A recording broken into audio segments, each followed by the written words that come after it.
The person you've been waiting for. You might have to put up with a couple of mozzies to start with, but unfortunately we have to share him with the myeloma guys. Have you seen this many moments from individuals in your life? This is just a fantastic gathering from all over Australia, not just from Sydney and New South Wales. We welcome Professor Dimopoulos. I warn you, the group had gathered yesterday and today to think of questions to inundate you with. And they've come, a lot of them come not to hear us, but to hear you. So lovely to have you, and thank you. Please launch in. Thank you. Well, I'm sure you got the important information from previous speakers regarding the characteristics of the disease and the current therapies in Australia. So I would like to focus on what we believe are emerging therapies for macroglobulinemia and how this may change the natural course of the disease. First of all, just a small background. For many years, chlorambucil was the standard of care in patients with macroglobulinemia. In the 1990s, nucleoside analogs such as cladribine or fludarabine were shown to have activity in this disease. And subsequently, in the early 2000s, rituximab, an anti-CD20 monoclonal antibody, emerged as a backbone of treatment in patients with macroglobulinemia. And more recently, we have other novel therapies. I will share with you data with bortezomib, a drug often used in myeloma, but also with activity in Waldenstrom's, with bendamustine, an old agent developed in East Germany, which has activity in low-grade lymphomas and in Waldenstrom's, and targeted therapies such as mTOR inhibitors and also BTK inhibitors. Probably you have heard about plasmapheresis. Just to point out that plasmapheresis is a valuable procedure that can help several of our patients who need a rapid decrease of the levels of the circulating IgM. Because IgM is unique in the fact that more than 70% of it is in the intravascular space. With a single plasma exchange, we can reduce the amount of IgM to a very significant degree, and you can have a symptomatic patient with hyperviscosity that can find a significant improvement in his symptoms even with one procedure. Autologous stem cell transplantation is being used regularly in myeloma. It is an option for patients with Waldenstrom, and the physician who is dealing for the first time with a symptomatic patient with Waldenstrom, he has always to keep in mind whether this particular patient, according to his age, is or may be at some point eligible for high-dose therapy. Why? Because you have to select the appropriate therapy that will not damage to a significant degree the stem cells if you want to collect stem cells later on in the course of the disease. Monoclonal antibodies, by now you have heard how they work. They are being developed to target specific antigens on Waldenstrom cells, and we know, for example, that the CD20 antigen is expressed in all B cells, and we know that in all patients with Waldenstrom's we have CD20 expression. Thus, rituximab became an ideal agent. And these are some data with rituximab in Waldenstrom's. The take-home message is that single-agent rituximab is associated with responses in approximately a third of the patients with macroglobulinemia. Rituximab is seldom used alone today in the treatment of macroglobulinemia. It is usually combined with another alkylating agent, with low-dose steroids, and this is a regimen that we have developed several years ago, and it's being used quite often because it is a very well-tolerated treatment, a combination of rituximab with low-dose oral cyclophosphamide and 1 dose of dexamethasone, and you can see that you can have responses in the majority of the patient. One thing to keep in mind, and we will come to this later, is that it takes time for these mild rituximab-based regimens to achieve a response. So it may take several months to see the response in a particular patient. One other issue that we have to keep in mind is that when we use rituximab upfront, we may have what we call an IgM flare, meaning that in some patients there may be an increase approximately 1 to 2 months after initiation of treatment of the IgM, and this is important for the physician and the patient to know, because you don't want to declare treatment failure, this temporary rise, which will improve by itself. And also, if in a particular patient you start with high levels of IgM, you have to keep in mind that you may induce symptoms of elevated viscosity. Thus, in some occasional patients, you need to do a plasmapheresis to remove this IgM in order not to have the symptomatic hyperviscosity. Bendamustine has emerged as an important drug in the treatment of lymphomas, especially in combination with rituximab, and this is a subgroup analysis of a large German trial which compared R-CHOP. CHOP is the standard of care for patients with diffuse large cell lymphoma, and the combination with rituximab has also been given to patients with Waldenstrom's, especially when we want a more rapid disease control, or when we have a patient who is very symptomatic, who has big lymph nodes, important splenomegaly. In this comparison between R-CHOP and R-bendamustine, there was a superiority in favor of bendamustine. Of course, this was a small trial which is not powered enough for a definite conclusion, but definitely bendamustine is a very interesting drug for Waldenstrom's.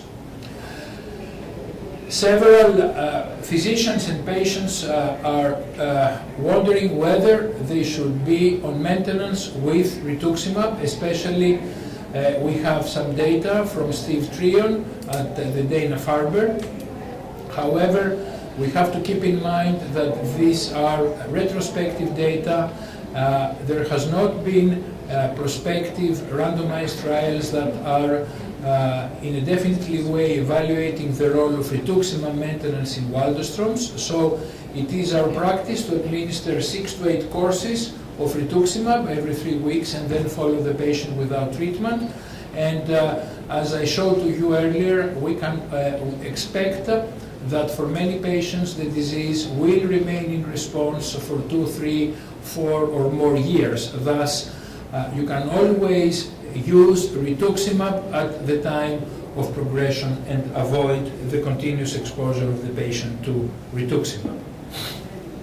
Another newer anti-CD20 monoclonal antibody is ofatumumab, and there are data to indicate that ofatumumab is more powerful than rituximab, and there are ongoing trials which are evaluating ofatumumab in combination with other agents. For example, in our center we have a trial with ofatumumab, fludarabine and cyclophosphamide for patients who have experienced at least 2 prior relapses.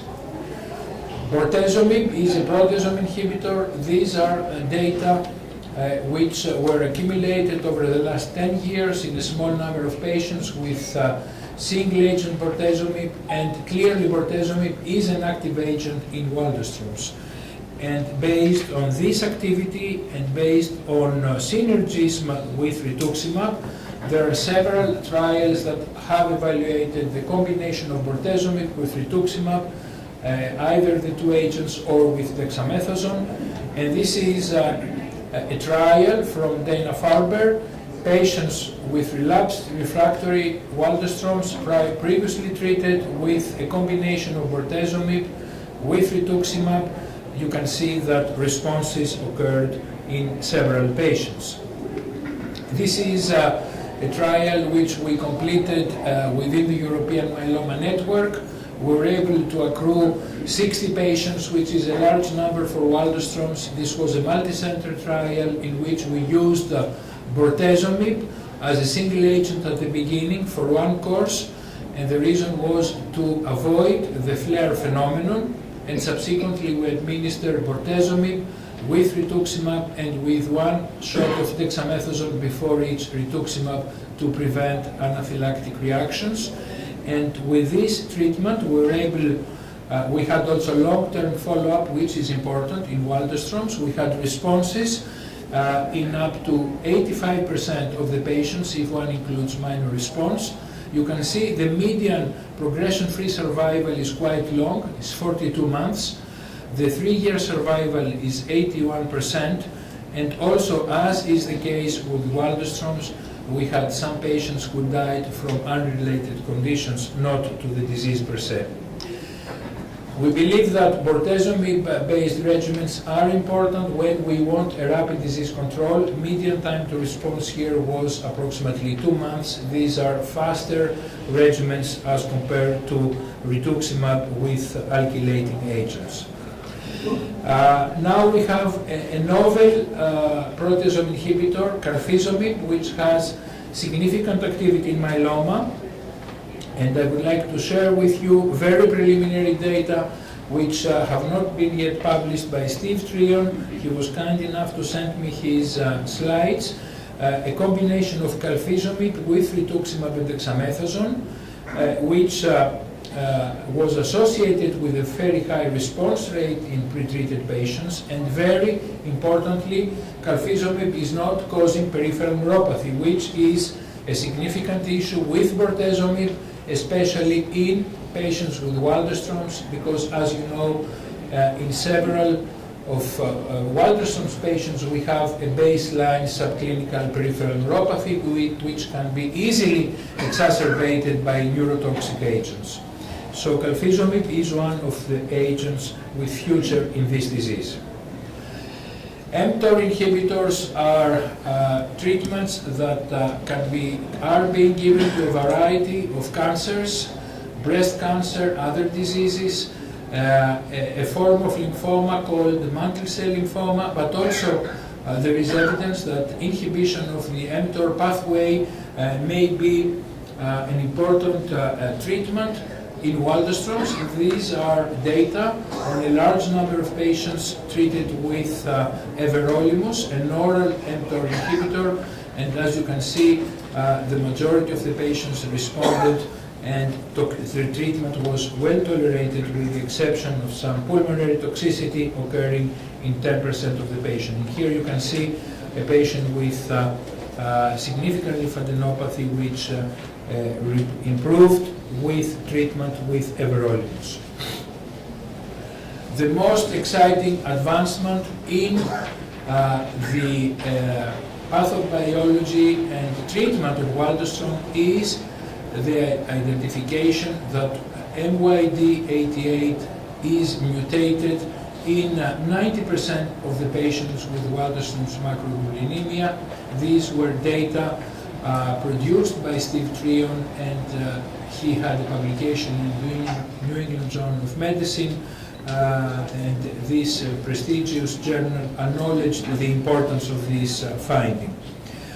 Very rapidly, there have been other studies which have confirmed that indeed, in the majority of the patients with Waldenström macroglobulinemia, more than 70%, we have a mutation of MYD. Initially, we thought that this mutation could be used to clearly characterize the disease, to be a disease-defining laboratory abnormality. However, recently there are other types of lymphomas, such as marginal zone lymphomas, where we can detect MYD mutations. And why MYD is important? Because it can link to a very exciting treatment for Waldenström, because you can see here that mutated MYD is leading to accelerated phosphorylation of several downstream important molecules, IRAK4, IKB, and today we are in a position to block this phosphorylation by using a drug called ibrutinib. I'm sure you have heard of ibrutinib as a breakthrough treatment in patients with chronic lymphocytic leukemia and in other patients with low-grade lymphomas. There are very exciting data produced over the last 6 months in Dana-Farber with this small molecule inhibitor of Bratton kinase, thymidine kinase, which induce apoptosis of MYD and thus fits very well with the new pathway that we have seen based on MYD mutation. And these are the data of the first 35 patients treated with ibrutinib. These were heavily pretreated patients. Most of these patients have exhausted all other treatment options, and you can see that with ibrutinib you can have responses in a high number of patients, even very good partial responses for an overall response rate of 83%. It is important to see that the majority of the patients continue on treatment. Treatment is well tolerated. Minority of patients develop thrombocytopenia, neutropenia, or some skin disorders, and it is for the first time FDA is considering to grant a rapid approval of ibrutinib for Waldenström's, and this will be important because, as you know, we don't have yet an FDA-approved drug for this disease. So this is likely to be the first drug that will be approved for Waldenström's. Because ibrutinib is not available yet, and it will be used for patients with advanced disease, this is a treatment algorithm that we often use when we are treating patients of protocol. Whenever we see a patient with symptomatic Waldenström that needs treatment, because many patients will not need therapy, we want to make sure whether this patient is or may be candidate for transplant, and then we want to see what is the major problem of the patient. If the patient's major issue is cytopenia, you can use a mild regimen based on rituximab or cyclophosphamide. If the patient has a high volume disease that needs a more rapid disease control, one may want to use a bortezomib rituximab based combination, or when available a bendamustine rituximab combination. And also we take into account the age of the patient, the comorbidities. Single-agent fludarabine can be used as an oral treatment. There is a randomized trial that shows that it is more effective than chlorambucil. And as we move on, there are several combinations that can be used for the salvage setting. We always want to re-challenge the patient with rituximab if there is enough period that the patient has been off rituximab, let's say for example a year.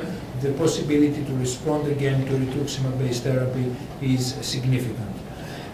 Also in the salvage setting, we want to introduce nucleoside analogs such as fludarabine in combination with cyclophosphamide, with rituximab, or cladribine. These are active agents. We also keep in mind that high-dose therapy with melphalan or with preparative regimens that we use in lymphomas can be used for patients less than 65 or less than 70 years old years of age, provided we have a disease sensitive to treatment. And the new exciting option is ibrutinib. So today we're at a position to definitely have major progress in the understanding of the pathophysiology of the disease, several treatment options. We can select a therapy based on the clinical demand and the characteristics of the patient. And of course, in the future, we would like to be much more specific in developing targeted therapies with having specific targets. Waldenstrom is an indolent disease. In our series with more than 400 patients, the disease-specific survival, because we have several patients that die of other conditions, is exceeding 10 years, meaning that we have patients who are alive 15 and 20 years after the initiation of therapy. So we want to be gentle when needed and aggressive when indicated. And with that, I would like to thank you very much for your attention, and I will be happy to discuss issues with you.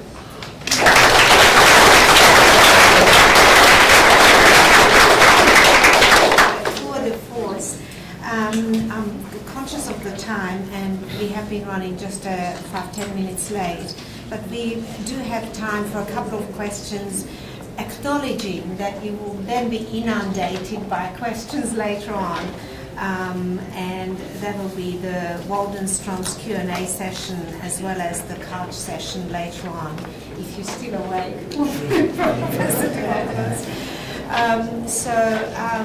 Just a couple of questions. Yes. What causes the flare of the IgM? Yeah, that's a good question. We're not sure, but we believe maybe the rapid release, the rapid lysis, as we call kill of cells which contain it, cause this IgM to go in the bloodstream. This occurs usually a month after the first administration of rituximab and lasts for approximately a month. Another question? I have a quick question, Professor Dimopoulos. Have you observed a similar phenomenon, or even worse, with ibrutinib? Right. I haven't used ibrutinib myself in Waldenstrom, and as you know, that's a very good question, because with ibrutinib in chronic lymphocytic leukemia, there is an increase of the lymphocytes. I'm not sure, but I haven't heard Steve Trion reporting such a complication, but we have to ask and check. Clinical trials. Right.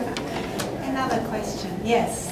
Dr. Steve Trion promised us in the year 2005 a cure within our lifetime. I think you were there at that time.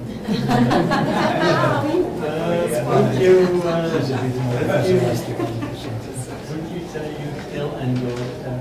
Well, I think it depends on how one would like to define cure. I don't believe that in these diseases cure will be like we have a curative treatment, let's say, for many patients with breast cancer or with kidney cancer after surgery. I view it more as a more effective control of the disease that will is happening, and already we know that it's a disease that has a long survival in the majority of the patients, and we believe that with these novel therapies we will be able to have an increasing number of patients living with the disease, sometimes experiencing a relapse, but then be able to have a control. I don't think that we will, in the near future, we will have a treatment for any kind of low-grade lymphoproliferative disorders that will wipe them out. I don't think. What is your opinion, Ilona? I similarly feel that, and It's a question of semantics as well, because I think, as you pointed out in your introductory slides, patients might perish of another disease. And so that's the concept of cure is a different one in this instance. And in addition, if your disease is chronic and has these long periods of no issues whatsoever, you need to wait for a long time before you can be sure that a particular agent is actually curative, unless you develop some other criteria of defining cure other than just life expectancy or survival. Do you agree? Yeah. And also, you don't have to be discouraged by the fact that in very few patients with Waldenstrom's there is a complete disappearance of the monoclonal protein. In contrast to myeloma, whether we can today wipe out by the means that we have today the monoclonal protein in 50% of the patients, this can be done no more than 10% of the patients with Waldenstrom's. And yet, you can see that it's a much more indolent disease than myeloma. So it is a different condition, and oftentimes we need to be very cautious not to exaggerate on the treatment. For example, in the 90s we were using a lot nucleoside analogues, fludarabine, for prolonged period of time in combination with other agents. We saw that we were causing some myelodysplastic syndromes, some diffuse large cell lymphoma, so we are scaling back. We are not using nucleoside analogues in the frontline setting anymore. We use it later in the salvage setting. And even with ibrutinib, I mean, the experience is very exciting but very limited. And it is likely that ibrutinib will be active as long as the patient is on ibrutinib. Don't you think? I mean, it's a question with the IgM proliferating. Have you any idea what triggers that? Is it a chemical? Is it a virus? Is it at what point? Are we all common or? Yeah, this is something that we don't know really. I mean, even in myeloma, which is a much more frequent disease, there are few studies that can definitely identify an agent or an exposure that a trigger of the disease. And with the IgM, what does it actually fight? It's an antibody. We know we have other. But what specifically is the biggest antibody? Yeah. Well, it is an antibody, but when it is produced by the Waldenstrom cell, it is a deficient antibody. It is not a good antibody for us. But also, it has also unique properties because being a large molecule, as you know, if you have it in large amounts, it can make your blood thick, and also it can have properties of what we call autoantibody, meaning that it can attack antigens that he shouldn't attack, for example, on the nerves. This is why it is the cause of peripheral neuropathy in some patients or in other organs. So it can behave in an aberrant way and cause troubles by identifying as antigens elements of our own body. I am awfully sorry, but I will have to We're stop. talking about the gentleman up the back saying the flare after your first treatment, Yeah. slowly coming down over years and years, and then it starts to go back up again. So Yeah. this is where the relapse is finished and needs treatment again while it's out of it. Right. What are those levels? Yeah. Usually, we don't make decisions to start treatment at the time of relapse based only on the IgM. Yeah. Because if the hemoglobin is normal, if there are no lymphadenopathy, no splenomegaly, no other symptoms, you can have a slowly rising IgM for many months or even years and you don't need treatment. So you have to have a combination of some effect showing that the underlying Waldenstrom, because you don't treat the IgM, you treat IgM is a marker of activity of the disease. So you want to have some other indications that in this particular situation you need to control the lymphoma again. Judith assures me that we can continue. We're going Because into you a are question. going anyway. Yeah, Yes, and yes. Professor Dimopoulos is. Indeed. Yeah, so we've got the prepared questions, and I know there are a number of questions, additional ones that we got. I've managed to put the questions on the stick here, and I didn't want to put them on the screen earlier on because it might have disturbed your presentation. So I'm going to go into new While that territory happens, and we see if can I have can more load up questions. the questions that have been put up. I was just going to follow up on that curative question before. Yes. For patients that have got the option, stem cell therapy, is that a potential more of a, does that offer any curative potential at all, particularly donor stem cell? Yeah. Transplants, yeah, sorry. Yeah. And a difficult challenge. Right. First of all, we analyzed, I just want to give you information from our database. We analyzed our patients who were diagnosed at the age of less than 50, which was about 8% of our population. So these patients had an expected survival of 18 years. So if you are facing a patient who is 45 and he has an expected survival which is 18 years, it is very, you are very cautious, for example, to recommend the only curative treatment that we know in these diseases, which is allogeneic transplantation. Don't you agree? Absolutely. Yeah. So the only curative treatment that one can propose to a patient with myeloma and Waldenstrom and low-grade lymphoma and CLL, all these conditions, is myeloablative allogeneic stem cell transplantation. This procedure has a 1-year treatment-related mortality of about 30%. So And that's optimistic. that's optimistic. In the best of hands. In the best of hands. Yeah. So Cures and cured.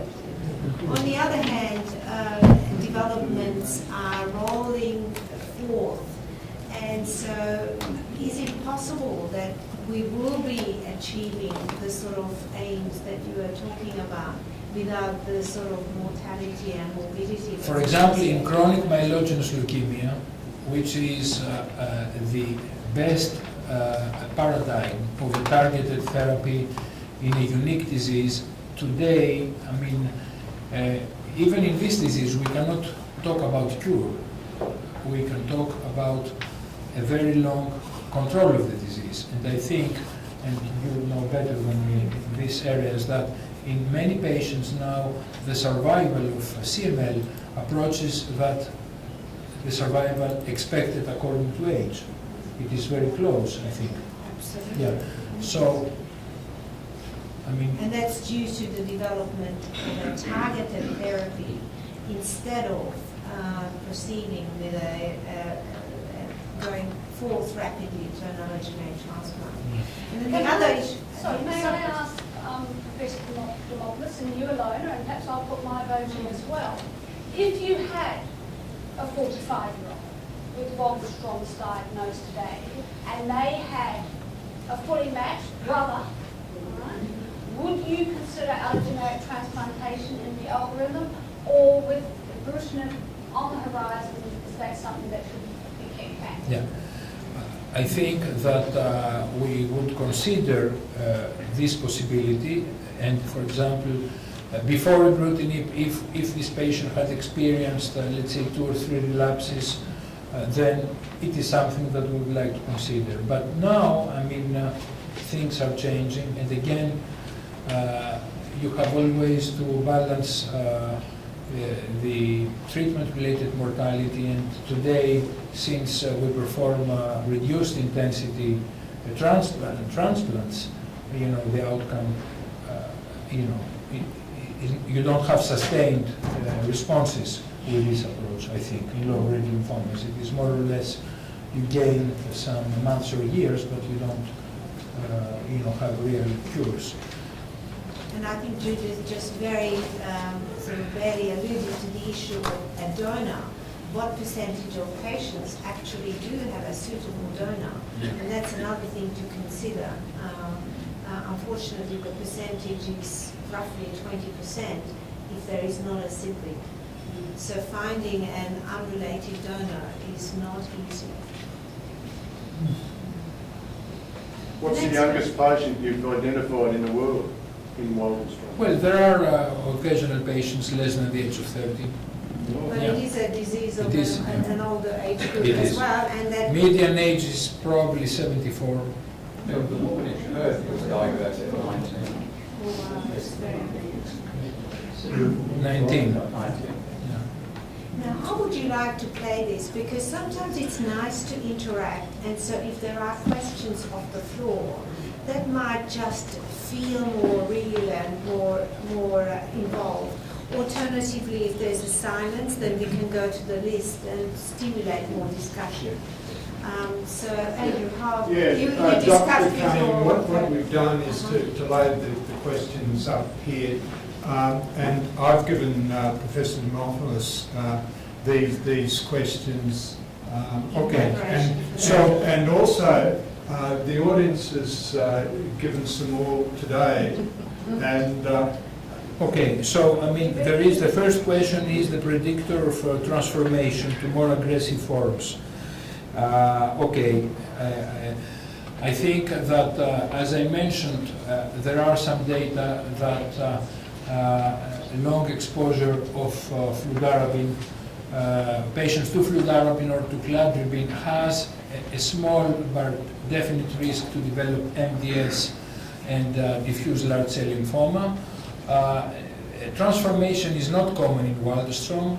It has a cumulative incidence at 10 years, which is about 5%. So this is not a major issue in this disease. One can suspect transformation if you start having, LDH which is rising, when you have lymph nodes that are becoming rapidly enlarging, when you have symptoms where a lot of symptoms where you didn't have. We recently had a patient who developed a big mass at the level of the thigh, and this is unusual for Waldenstrom to occur, so we did a biopsy and she had a transformation, and we treated her like diffuse large cell lymphoma. But this is not... The reason we have the author of this question sitting in the front row there, and I was particularly interested in this because I had fludarabine 7 years ago. And, but when we say there is a risk, don't imagine that it is a big risk. It is like 3%, minor. What do you qualify as too much exposure to fludarabine? Like 6 courses? What I'm saying is that fludarabine is a useful treatment, and we use it when we believe that it is indicated to control the disease, because it is a very active regimen. And probably you receive fludarabine down the course of your disease at some time, and it helped. So I don't think that you should be overly concerned, because the risk is low. You have 100 patients who have received fludarabine, and over the 5-year period you may detect a diffuse large cell lymphoma in 3. So it's not something... Michael, you had DRC, didn't you? Yeah, originally, And how long ago was that? that was a bit over 18 months ago. So, beginning of... and that's your favourite, isn't it, DRC? Absolutely, yeah. So 18 months is a little bit short, isn't it? So it helped you for 18 months? A bit over 12 months, then I started to go back. This is DRC. Let's move on to the next question, because there's a lot to get through. Yeah. So So Andrew, you could scroll down Yeah. to make it Yeah, easier. do you want to pick any out? I'd like to pick out one of the new ones. What are seen future clinical directions? I think we discussed how close is to becoming a chronic disease. We also discussed it. Covered a lot of Yeah. So we've asked good questions. What is the long-term effects of agglutinin usage? We don't know. Again, we discussed this. Yes. Dampening ovarian enthusiasm in agglutinin trials in reporting excellent response, if so, any deterioration related to bone marrow. Yeah, okay, this, question 5 was written by somebody who is very well informed. Unfortunately, she's not here tonight. But Yeah. Okay. Now, with some of the novel agents, especially after the experience with everolimus, we want to make sure that when we see a reduction of the IgM, this also correlates with a reduction of the bone marrow plasma cells, because with the mTOR inhibitors, there may be some discordance, which we didn't used to see in the past. The traditional way to follow Waldenstrom patients is by assessing serum monoclonal protein by electrophoresis and to perform a bone marrow biopsy only when we want to confirm complete response, which is not very often. But with some of these novel agents, now we routinely also assess the bone marrow to make sure that we are not just affecting the excretion of IgM, but also we are reducing the clone which is in the bone marrow. With bendamustine, which side effects are likely or possible? Bendamustine is well tolerated. It doesn't cause alopecia. It may be associated with some myelosuppression, some nausea, some vomiting. Again, it is a mixture molecule, an alkylating and also a nucleoside analog. And maybe in 5 years we will end up saying that bendamustine may cause, in some patients, MDS or diffuse large cell lymphoma. So it's things that we don't know. Mauritius, I find with bendamustine, not that I've used it much in a Waldenstrom setting, but in other low-grade lymphomas, there is a fair bit of fatigue with bendamustine. And I think we as doctors, you're not nauseated, you're not vomiting, tick, tick, tick, no constipation, no neuropathy, and we forget about, fatigue as a significant No, that's sign. very important, yeah. And the other thing I have noticed is With skin bendamustine, rashes. skin rashes, skin, yeah. Skin rashes. Yeah. But Sorry, do speak up. So, and with bendamustine, the hardening of the veins and certain problems, and is that, can you lessen that with the actual administration with iodines and saline at the same time? Indeed, so I've experienced this in, again, in another situation, in a clinical trial setting, and Can you struggled. repeat the question, please? So the harmful effects on the vein itself as it's administered intravenously, inflammation of the veins, pain, and the vein stopping to be useful.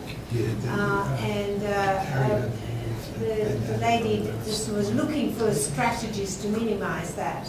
And that has been a problem in some of my patients in a clinical trial setting. And you very correctly outlined flushing it through, slowing the rate of infusion, and looking for a bigger vein to infuse it into. Okay. Would be strategies. But this will be universal with many Should other. I ask 7?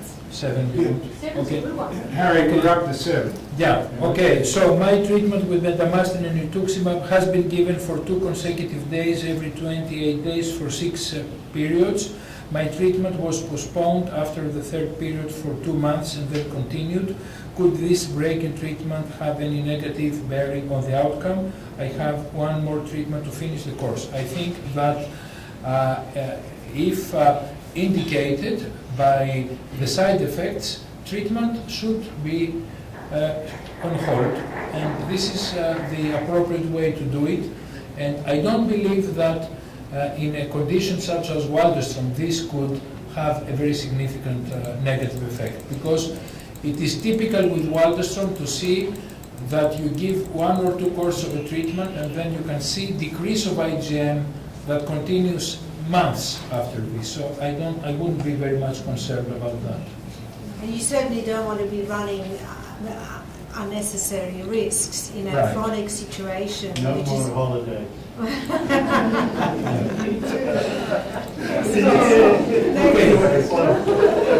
Is it important, particularly when facing treatment decisions, that patients understand the particular features of their disease diagnosis and potential impact on treatment choice and potential outcome? I think it is very important to have that. Yeah, I agree, but can I also say that there are some patients, you are all a very well-informed, knowledge-seeking patient population. But I do see some patients, no matter how simply I describe things, I see their eyes glazing over and say, "Doctor, I trust you. I don't want to know." And we're so focused on, patients, right to know and lots of information, that sometimes patients also have a right not to know everything, Absolutely. and they don't have to have. Don't you find that?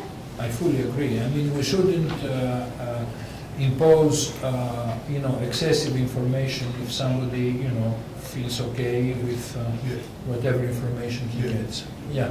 Professor Trotman, how do you judge whether a patient should know or shouldn't know, and Degree how do you of judge? I'd like to say, M Dimopoulos has had decades of experience in this. It's just reading from the visual cues, the oral cues. And the difficulty you often have is the patient might not want to know a lot, but their son or daughter sitting there with 2 pages. and the laptop.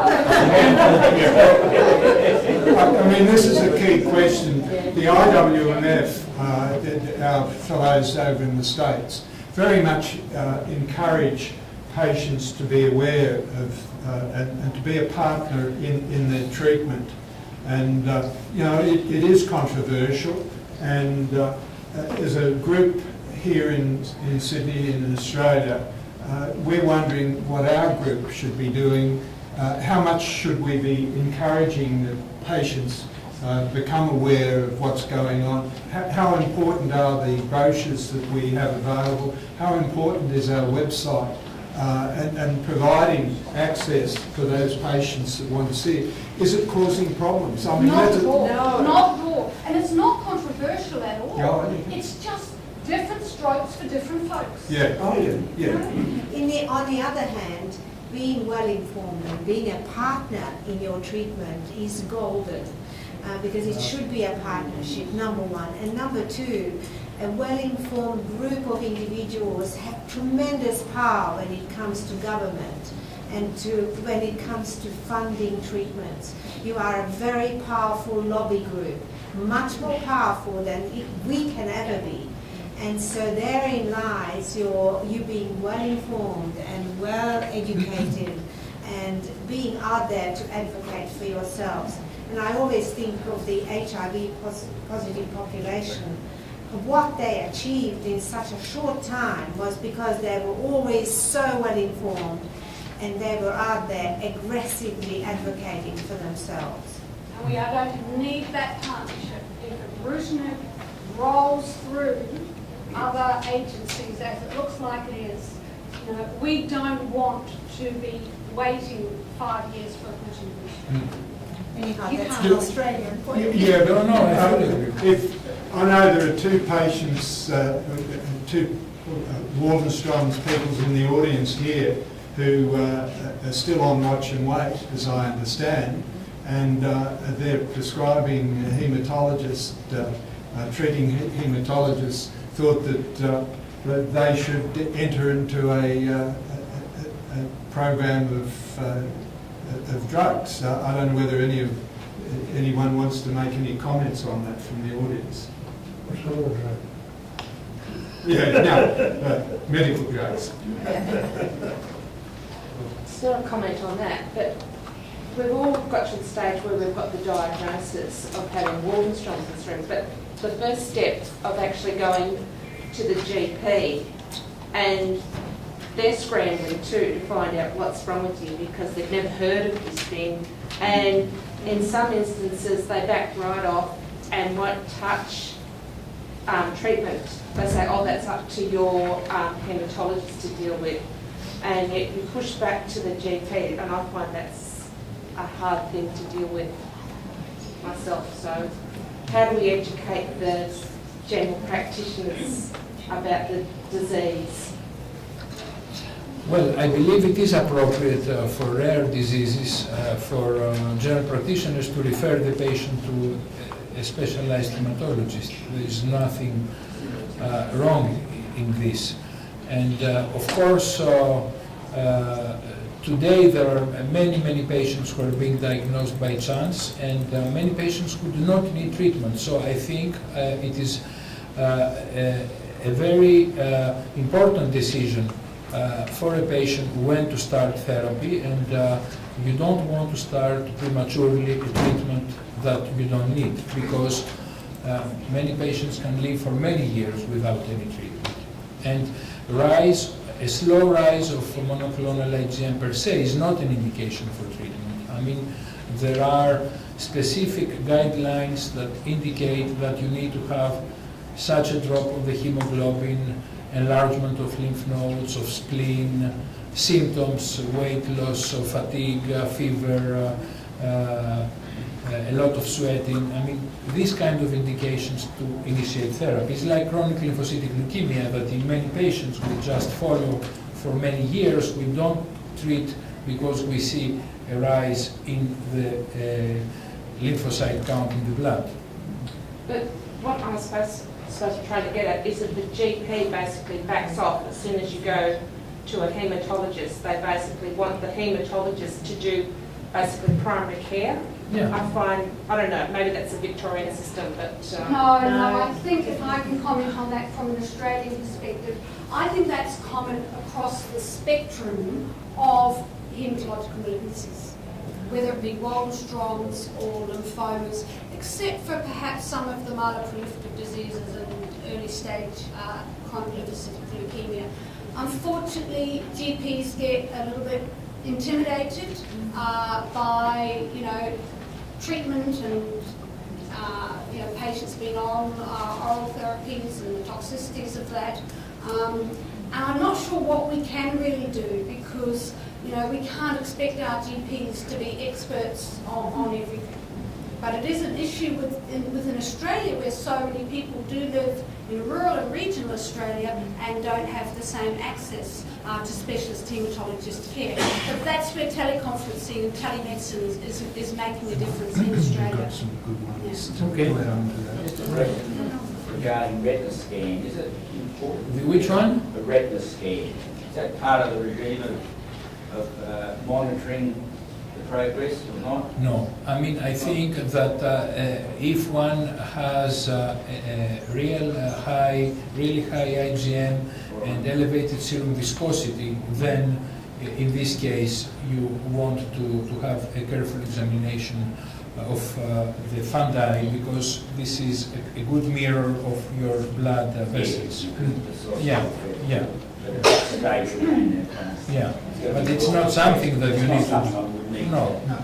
But you can, in Australia, some of the, I wouldn't say OPSM, but they routinely, if you just say, do you want that test, they'll do it for $30 and I do.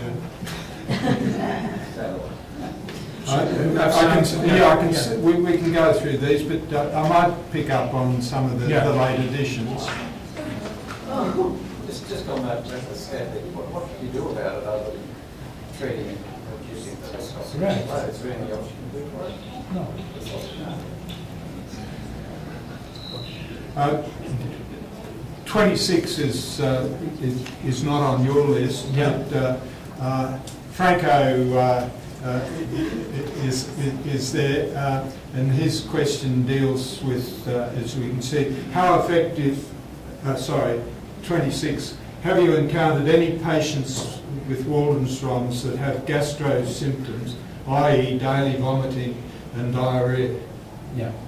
Well, Waldenstrom's can affect every organ of the body, but it's unusual. So you can have gastrointestinal involvement, by different forms. First, a direct infiltration by the lymphoma. So if you do a biopsy, you will detect Waldenstrom cells in the large bowel or the stomach. Occasionally you can have an immune phenomenon. You can have the IgM developing properties of antibody against parietal cells. So it is not a direct infiltration, it is the IgM attacking the cells of the gut. And the third way is if the Waldenstrom's has also been complicated by amyloidosis. So the way to find out is to have a good biopsy and a thorough evaluation of that. And I guess you had all of this. Lymph node biopsies, yes. We're doing liver biopsy next week. Check on that. Liver? Yeah, because it's slightly enlarged. Yeah, but how about the gastrointestinal? They've done biopsies there and not found any. Yeah. Franco came along to our general meeting yesterday. A group of patients just got together and we all talked about it. But Franco, you've had it for about 10 years, the gastro, and then finally, out of pure chance, because the last gastro I saw was married to a haematologist, they suggested a bone marrow biopsy, and that's how I got picked up the Waldenstrom's. Otherwise, I'd still be chasing my tail. I wouldn't know what But we've tried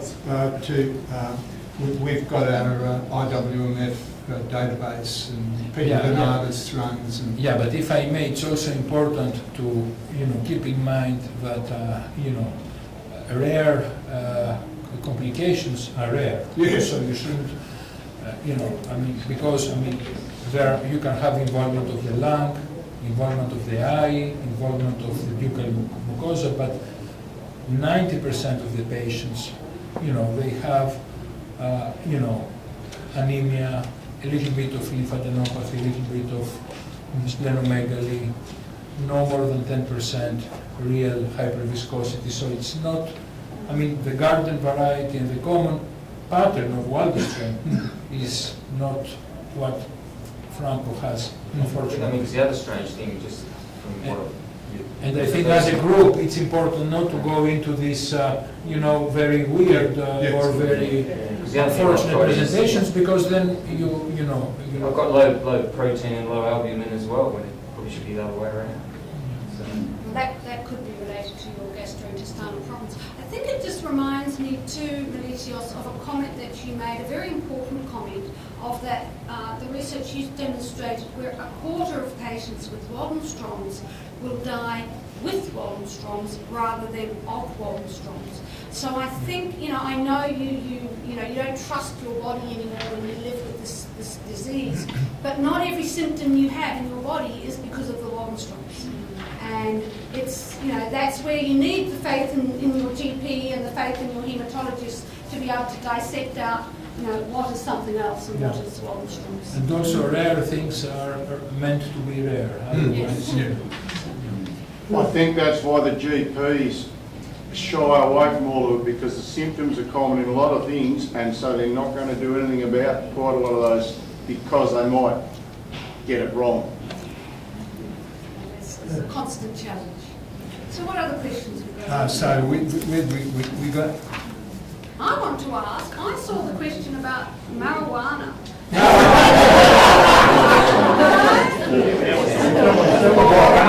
you research that one? Have you got the answer for that? Because I know the medicinal use of marijuana is increasingly used for chronic pain. I wasn't quite sure the connection with Waldenstrom's. Okay, we'll look at question 3.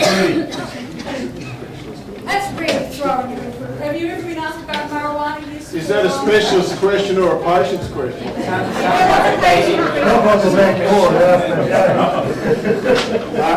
This one came in from the Netherlands, probably. Not as far as that. It came in on our talk list from WM Aussies. And Number 20. Number 20. So number 20, is there any circumstance where usage of marijuana is justified on medical grounds? I'm sure there are, but we don't know because we find it hard enough keeping up with all the Waldenstrongs.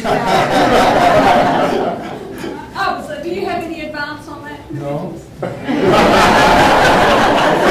we don't smoke it before our consultations. In the States, there is quite a lot of discussion on the talk list for WM and marijuana. And I think there are some states in America where, not for WM necessarily, but for medical reasons, you actually can For chronic pain, absolutely. And that's what that question is asking. It's not Yeah, I asking shouldn't just be for making, I WM. shouldn't be making light of it. Definitely, it is important and medically appropriate for patients with chronic pain, particularly, cancer-related pain, prescribed by pain physicians, definitely. But can we get it in Australia or not? I'm afraid I really don't know. Do you know? No. Just have to go on a holiday to Amsterdam. Okay, so let's that light break. Shall we move on to the 21? The danger of overdose. This was my question actually, because I went to Murray Gertz's slide from a recent presentation, and I thought, well, he's worth reading. So it's a question of over-treatment. Yeah, I mean, first of all, I think that we discussed that in asymptomatic patients, rising IgM is not an indication to start treatment. I think Absolutely. we would agree. And yes, it Yeah, must be emphasized. It has to be emphasized, and definitely we have seen patients who had started therapy without any very clear reason, and I think this is detrimental. Yeah. Meletius, can I ask you in terms of retreatment and relapse, do you apply exactly the same criteria for when you retreat at relapse as you do at diagnosis? Yeah, the indications are that we want to see anemia, we want to see some end-organ damage. Of course, if we have a patient who is doubling his monoclonal protein every month, it's a different scenario. But we have several patients that we follow with a slow rise of monoclonal protein, which may go on for months or even 2 or 3 years, and we just follow it. Yeah, I'm an apple grower, and we practice a thing called integrated pest management where we've got to be very careful not to use the same group of chemicals to control the disease all the time because of resistance. My question is, does the disease develop a resistance to any of these chemicals? Yes, definitely. This is why when we say that, let's say, if a patient progresses on rituximab or very short time after rituximab was completed, because rituximab also has a long half-life, we don't want to use rituximab again because it is likely that the cells have developed some resistance to rituximab. So we want to see, as a rule, a treatment-free period, which is, let's say, more than 6 months or a year, to re-challenge the patient, as Judith pointed out. So that would be the strongest argument, not to treat someone who hasn't developed the symptoms, wouldn't it? Because otherwise you're using up. Absolutely, some this of is a your good shots. point, because I mean, let's say you can use your 5 treatment options within 2 years, or you can use them over a 5-year period, and this makes a difference.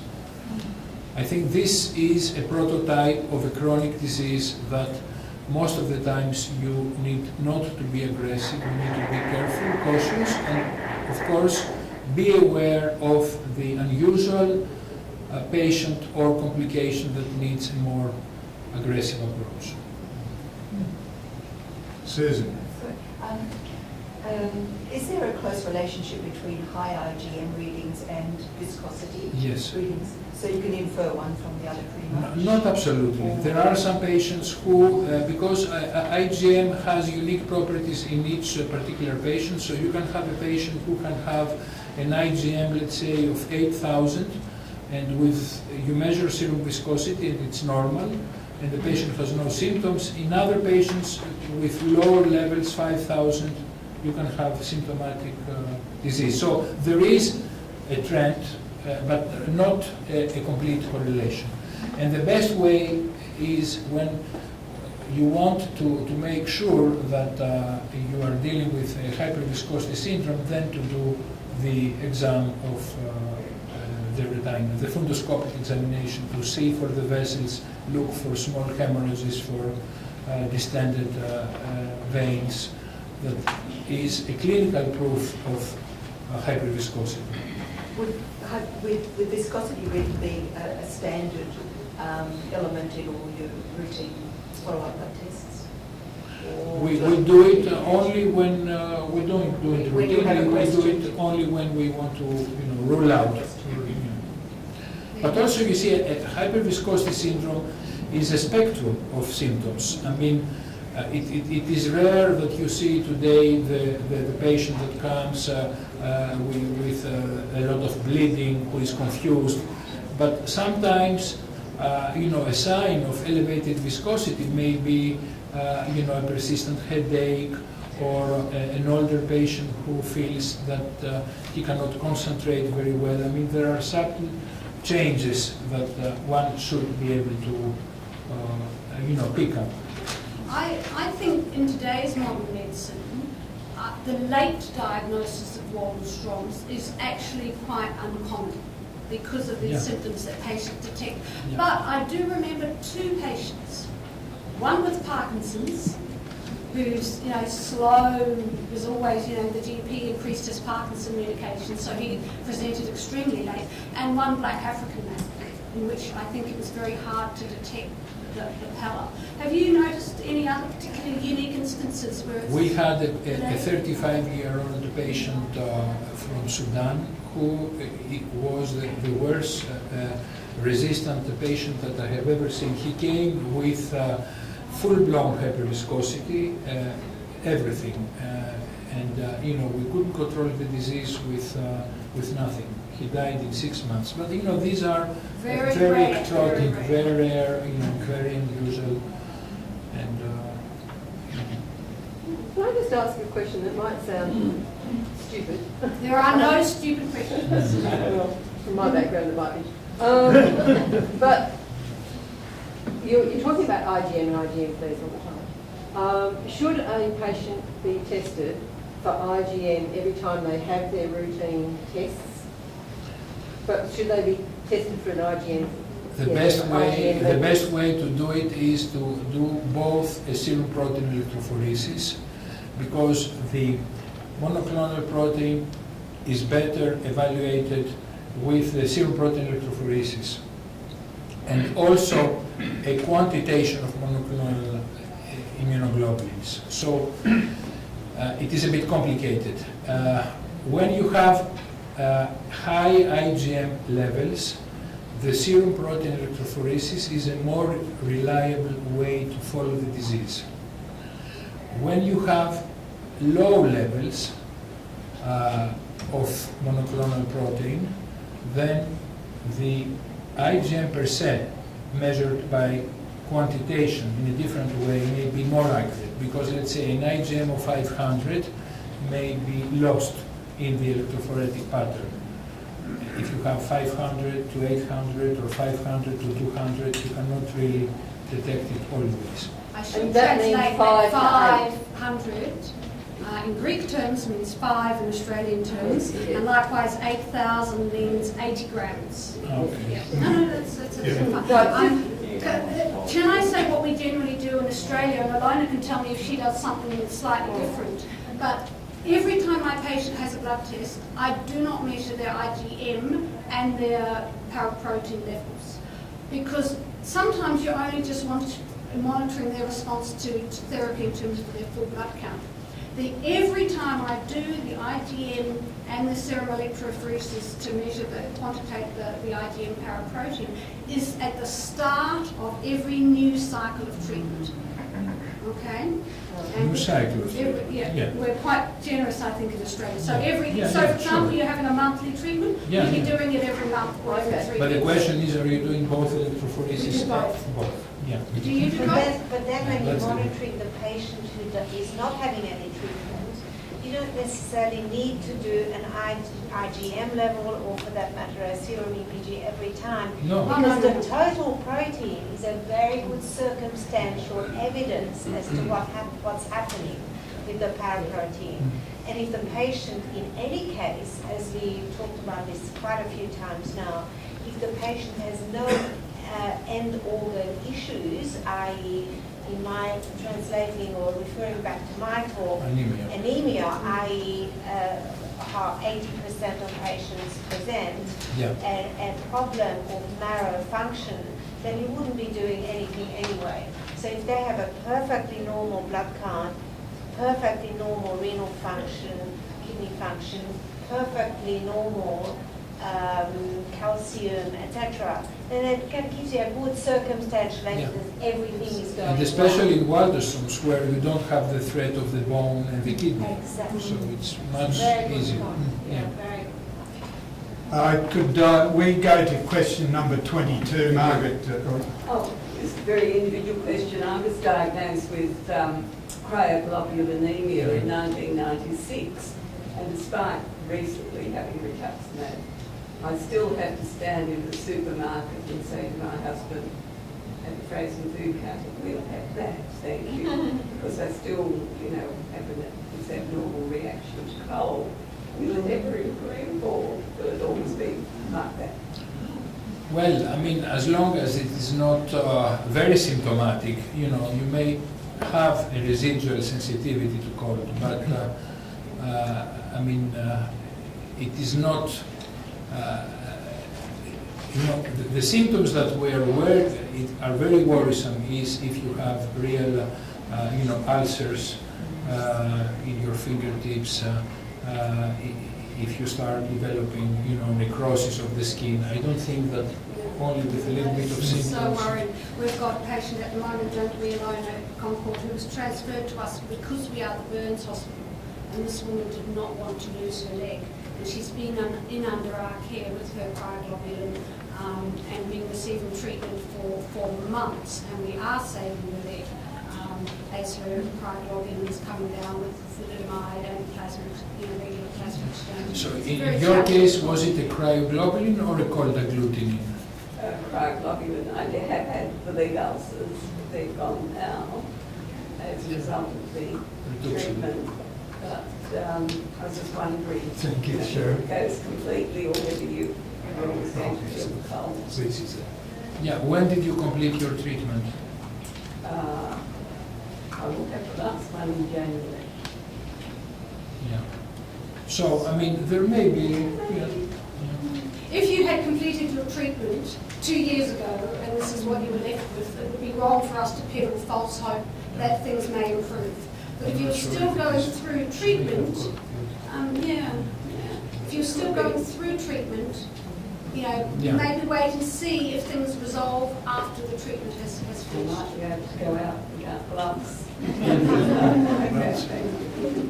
Can we switch off? Maybe we've probably just got a few more minutes for questions. Do focus on what you feel are the most important questions, Andrew, because then we'd like to give you guys a bit of an afternoon tea break. And I really would encourage you to come and join us in the joint myeloma and the Waldenstrom's Q&A session, because we don't want to just be We'll be sitting here, won't we? No, we thought we'd actually have everyone convene together in the auditorium for the on-the-couch session. We don't want you to feel remote from that. But we do want you to have an afternoon tea. You've been going for a long time. Judith, Poor Dimopoulos, he needs to have... Are you prepared to talk about yourself in the last one? Which one? 22. Now, I'm hoping that I can talk Professor Dimopoulos just to talk about himself. No, particularly your involvement with IWF, which is our godfather or something overseas. And we've heard about Dr. Kyle today, and he's the recipient of the Robert A. Kyle Award for major contributions to war. Also, I have met Dr. Walderstone himself. Yes. Because in 1989, we had a trial with cladribine in development in 1990. So Dr. Walderstone was visiting Dr. Barlog in Little Rock. So we sat for about half an hour, and he was telling me, be careful, don't use toxic therapies. These patients are very fragile. And have you got the photographic evidence? I had, and I lost it. Oh. I had a group photo. But particularly what I wanted to draw out. Yeah, he was like 88 at that time, and he died a couple of years later. Yes. Yeah. You know, Walderstone was the person who described also MGAS. Yeah, he was the first to. He was calling it benign gammopathy, and then for many years, and then Dr. Kyle described that in a certain percentage there is evolution to other diseases, so he called it undetermined significance. He described carcinoid syndrome too. He made a lot of contributions. Back to IWMF. Yeah, thanks to you. I'm going to let you off. Because we think that there's a lot of them out there, and they've done quite a lot of research, and they've been wonderfully helpful to us. But you've had a great involvement, and there seems to be a great working team. You were saying, well, these slides here today, they haven't been published, and Steve Treeland passed those slides over to you. I mean, that's what I want to hear about. Who's out there? It seems to us that there are a lot of good guys in the medical profession who are dedicating a lot of time.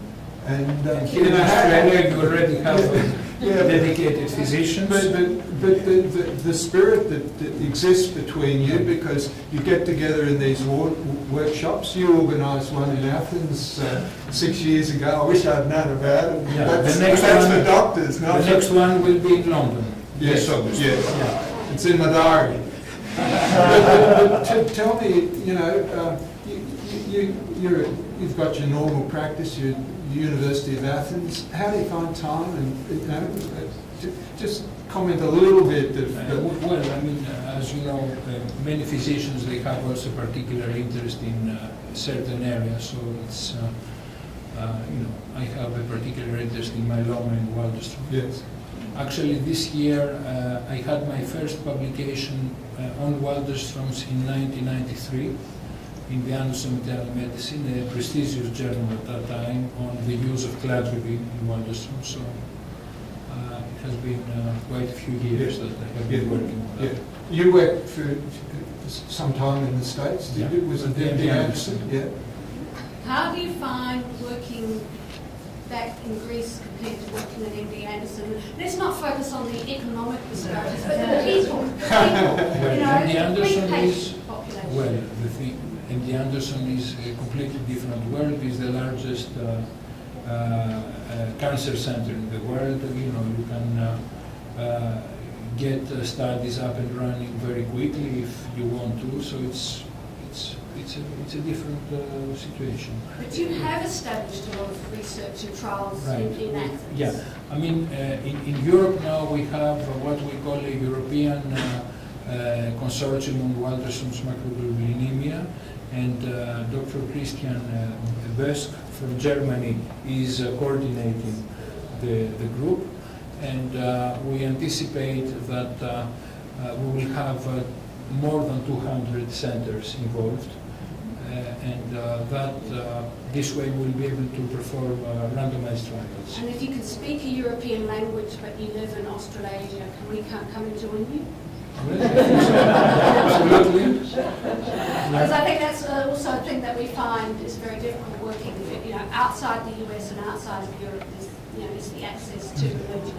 clinical trials. Sure. So we've come to time. have we So do it? we've come to time. Would you like to ask your question now, or would you like to wait for the larger session? It's very quick. Very quick, go ahead. We referred to stem cell transfers in the beginning, and I think we referred to allogeneic. What about autologous? Yes. Using your own cell, which I've had mine stored, so I just... Yeah, no, I think the one who we would like to consider more is autologous. Allogeneic is an extreme in Waldenstrom, and I believe that there are several patients who have stored stem cells, and it is important for the physician to keep this in mind, because this is a useful procedure, and at a certain point before somebody like our friend becomes too old for this procedure, one should consider it. We're increasingly getting access to storage of what we call a rainy day harvest in Australia. It's somewhat controversial. And sometimes we've actually, in the early days, we had to get them stored in private laboratories. But I've certainly done that for a few patients, and they're quite happy to keep paying the $500 a year, which is not a small sum, for the potential to use those stem cells in the future. I've had one of them say to me, "Well, I'm pleased, I'm happy to keep paying this money because it means I don't need to use them." But it is a controversial area. But I think there is definitely a role for stem cell harvesting after frontline therapy. If you're using something like dexamethasone, cyclophosphamide, or rituximab, I wouldn't go racing in to try and harvest someone immediately after a fludarabine-based treatment. Right. It just won't happen. What's the age limit on stem cells? What's the limit of age? Can we perhaps hold that question? Because I think we do need to break for an afternoon tea, and poor Professor Dimopoulos particularly, we need to give you a break before the next session. And that is a very important generic question that I'd love you to ask again. Can I ask you to...